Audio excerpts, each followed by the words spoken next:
Hello there, my name is Fiona Parker and I work for Gloucestershire Libraries. Today we're going to have a follow-up drawing session to Storytime where we read Zog and the Flying Doctors by Julia Donaldson and Axel Scheffler. Now I'm going to read a little part from the story, and it says, as the sun rose higher, they saw a unicorn. He pawed the ground and whinnied, "I've grown an extra horn." Bang, crash, thump, they landed. "I'll help you," said the knight, and he cut the horn off gently to the unicorn's delight. "Thank you," said the unicorn, "for taking so much care."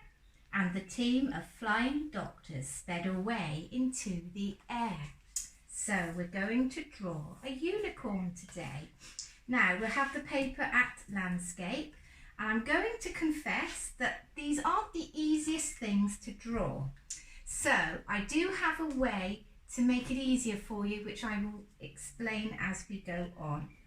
So we're going to start, usually with most of my drawings, if you've been following the drawing sessions, I nearly always start at the head when I'm drawing any kind of animal.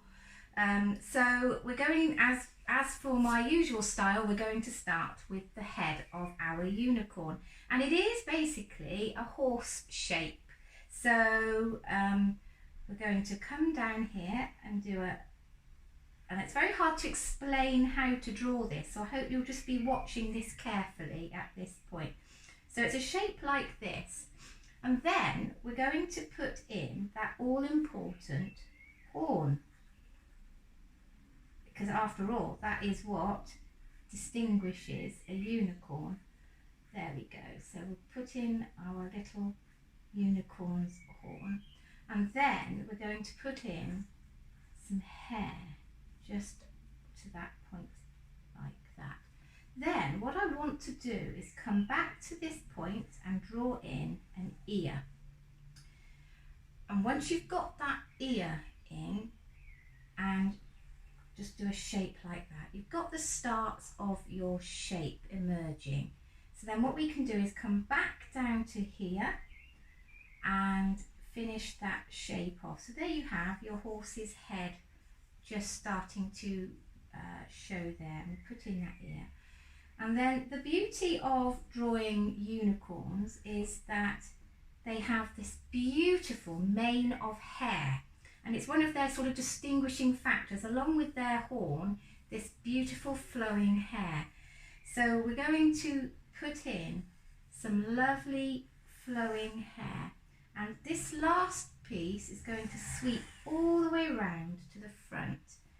And then we can come back and go like that. And so you see this lovely shape emerging here. And we can come back and we can put in, and there we have our head and our hair. And I'm going to just put in a little bit more detail on the hair section.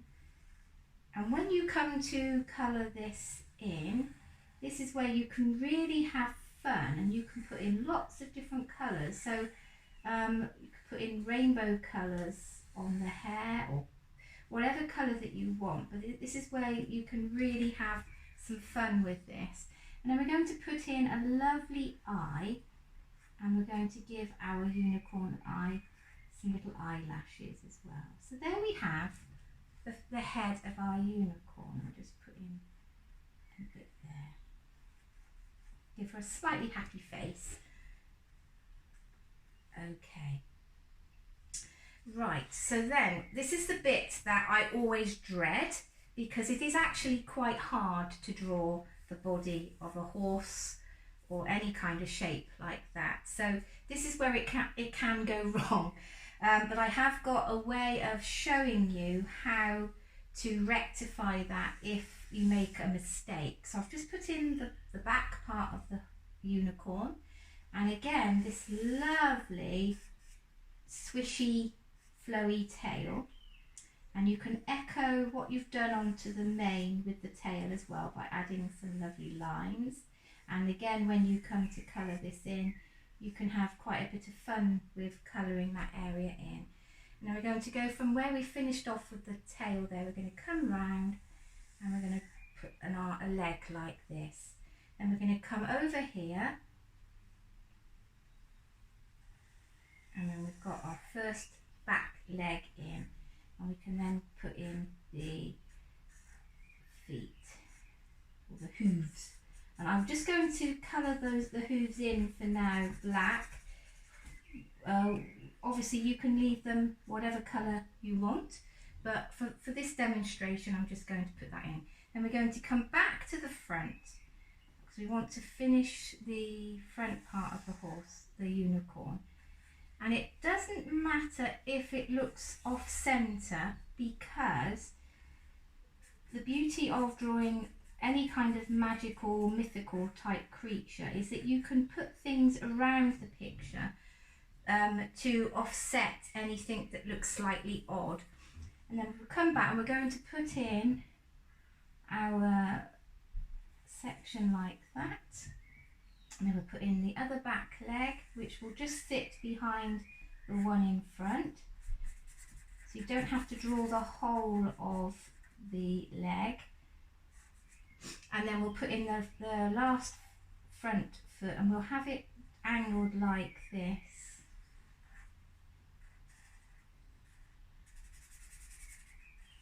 There, and that is our basic unicorn shape drawn, and they are quite, as I said, they are quite difficult to draw.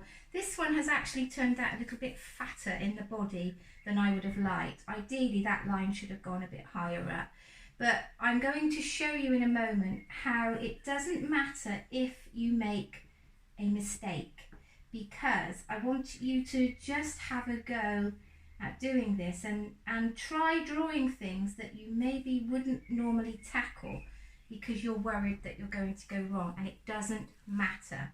So we'll finish drawing this picture, and then I will show you a way that you can cover up a mistake, particularly in this area, if you're not happy with the way that you've drawn it. So what we're going to do now is we're going to put our unicorn onto a lovely mythical magical cloud. Now I'm going to draw my cloud with lots of circles like this. Right, and then all the way around the circular areas add lots of little black dots. I mean, it doesn't have to be black, depending on what you're using to draw your picture with. You can use all sorts of things, little colours. You could even add glitter to your picture if you like using glitter, because it will all add to this lovely mythical idea of a unicorn flying in the sky on the clouds. We'll draw another cloud in over here.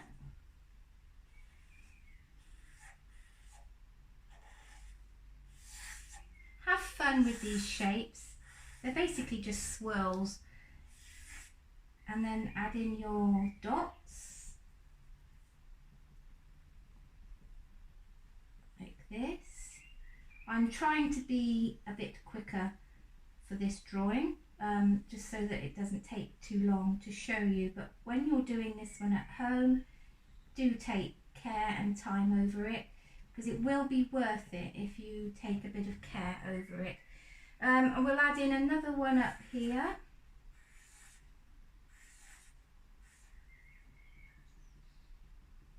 Like that. I love drawing dots and lines. It's amazing how just adding little brush strokes, dots and things like that can really lift a picture. And then what I would do is just go on, we'll put in some lovely stars in our picture as well.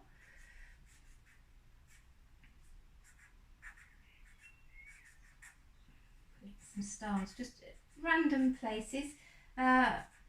I think I mentioned this once before in a previous tutorial, that you can use coloured stars. If you don't feel confident drawing stars, you can use the coloured ones that you stick on, or again you could just use glitter. And if you've got lots of different colours of glitter, lots of pinks and greens and purples, they will look particularly effective in this picture. and we'll just pop lots of dots around here, a few more dots around the stars.